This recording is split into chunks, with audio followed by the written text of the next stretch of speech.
Inilah yang disebut sebagai permainan bertahan hidup di alam liar yang sebenarnya. Tiga pria muda secara tak terduga menemukan kapal pesiar yang ditinggalkan selama puluhan tahun saat menjelajahi pulau terpencil. Mereka dengan tegas memasuki dalam kapal untuk menjelajahi dan mencari harta karun. Mereka tidak hanya tinggal di dalamnya.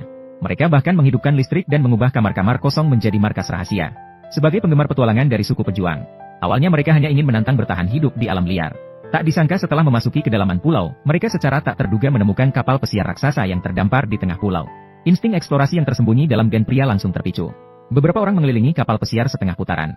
Mereka menemukan jendela yang terbuka. Maka mereka memilih untuk memanjat masuk melalui jendela tersebut. Dengan bantuan satu sama lain, ketiga orang berhasil masuk ke dalam kapal pesiar. Tempat ini ternyata adalah sebuah kamar. Ketiga orang beristirahat sejenak untuk mengisi energi, sambil merencanakan rute tindakan mereka. 2,5 menit kemudian, mereka meninggalkan tas mereka dan mulai menjelajah secara resmi. Ternyata kedua sisi lorong ini adalah kamar-kamar. Ada ratusan kamar. Sebagian besar ditinggalkan dengan sangat terlantar. Suasana yang kelam terasa di siang hari. Ketiga orang berharap bisa menemukan kamar yang agak bersih. Setelah merapikan, kita akan bermalam di sini malam ini. Saat berjalan, kami tiba di area lain.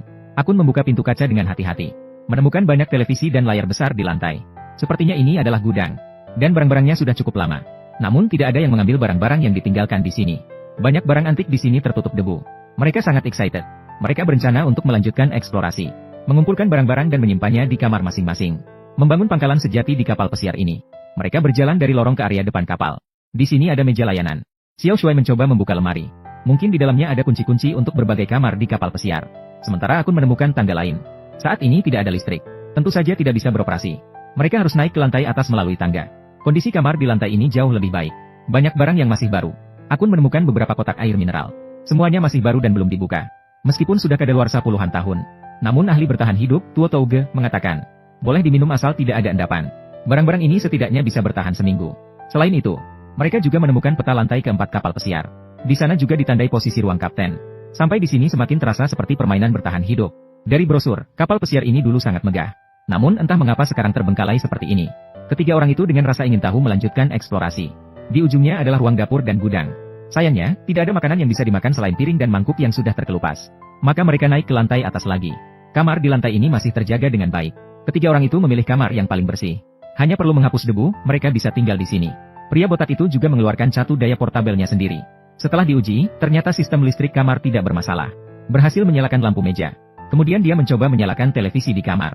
Meskipun berhasil menyala, namun tidak menemukan sinyal sama sekali, seperti yang diharapkan. Namun Akun menemukan sesuatu yang bagus di lemari di samping. Orang yang pernah bermain mesin permainan seperti ini sekarang pasti sudah hampir 30 tahun. Sepertinya layanan kapal pesiar ini sangat baik sebelumnya.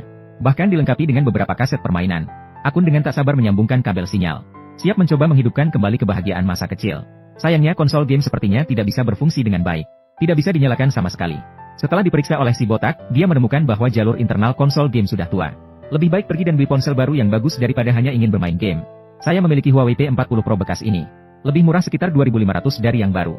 Zuan adalah platform resmi untuk barang baru dan bekas. Setiap ponsel telah melewati pemeriksaan menyeluruh. Lebih andal daripada yang biasa. Dan pengiriman juga berjalan normal selama tahun baru Imlek. Bisa dicoba selama 7 hari setelah dibeli. Saya membeli tablet di sana setahun yang lalu dan masih berjalan lancar sampai sekarang. Saya menyarankan Anda untuk pergi ke sana juga. Meskipun tidak bisa digunakan untuk bermain game. Namun masih ada banyak barang berharga lain di dalam kapal pesiar. Dia memerintahkan 2 orang untuk mencari peralatan elektronik yang masih bisa digunakan di gudang bawah. Sejujurnya, jujur saja, tanpa pengalaman, sulit untuk memahami produk elektronik di gudang ini. Mereka memilih DVD berwarna oranye yang masih cukup baru. Dan beberapa kaset. Meskipun barang ini sudah ketinggalan zaman sekarang. Namun, pada masanya, memiliki DVD di ruang tamu adalah sesuatu yang mewah. Itu bisa dianggap sebagai sesuatu yang bergengsi. Setelah kembali ke kamar dan mendapatkan sentuhan ajaib dari si botak, pemutar yang sudah lama tidak digunakan tiba-tiba hidup kembali. TV besar mulai menampilkan gambar film. Sepertinya itu film produksi dalam negeri. Lihatlah apakah ada yang tahu judul film ini. Setelah itu, si botak benar-benar menunjukkan bakat listriknya selama 20 tahun. Bahkan langsung menggunakan inverter untuk menghidupkan kembali seluruh sistem listrik di ruangan. Bahkan lampu di kamar mandi juga kembali normal. Si keren ingin menyalakan AC untuk merasa lebih sejuk. Ternyata AC masih berfungsi dengan baik. Meskipun tidak terlalu dingin. Namun mereka bisa merasakan angin sejuk yang bertiup. Kamar kecil ini juga semakin nyaman. Mereka bertiga terus menjelajahi kapal pesiar. Mereka menemukan beberapa botol moutai. Masih ada selimut baru yang belum pernah digunakan. Akun yang cinta kebersihan bahkan membawa sapu. Setelah kembali ke kamar, mereka mulai membersihkan dengan teliti. Bahkan meja samping tempat tidur juga dibersihkan dengan teliti. Saat itu hujan sudah turun di luar jendela. Meskipun seharusnya bertahan hidup di alam liar, ketiga orang itu justru sedang merapikan rumah baru di dalam. Sulit untuk membayangkan bahwa mereka tinggal di hotel di pulau terpencil. Xiao Shuai bahkan menemukan sebuah komputer liar. Semoga si botak jenius bisa memperbaikinya. Meskipun hanya bisa main sapu, itu juga menyenangkan. Namun karena masalah tegangan listrik, komputer sama sekali tidak bisa dinyalakan. Sepertinya perlu diperbaiki sepenuhnya. Hanya sistem listrik kapal pesiar yang bisa digunakan. Maka si botak memimpin semua orang menuju bagian bawah kapal. Namun tak disangka lantai bawah benar-benar berbeda. Tidak hanya ada laba-laba dan serangga berjalan ke sana kemari, tetapi langit-langit diduduki oleh banyak kelelawar yang menghalangi jalan. Meskipun ketiganya adalah pejuang, mereka tidak berani masuk dengan sembarangan. Sepertinya wilayah di depan hanya bisa dieksplorasi nanti. Untungnya si botak sudah melihat peta. Teringat ada jalan lain untuk mencapai kabin. Namun setelah datang baru sadar tempat ini sudah terendam air. Ketiganya hanya bisa bersikap tegar, melalui lorong gelap dan lembab menuju ruang listrik. Di sini mereka menemukan kotak distribusi listrik. Saat ini yang paling menakutkan adalah ketika membuka pintu. Menemukan sekumpulan kelelawar tinggal di dalamnya. Untungnya tidak terjadi apa-apa. Si botak tak bisa menahan kagum melihat transformator yang begitu utuh. Ternyata sepotong tembaga sebesar ini masih dipertahankan. Kalau di tempat mereka, sudah pasti sudah diambil orang.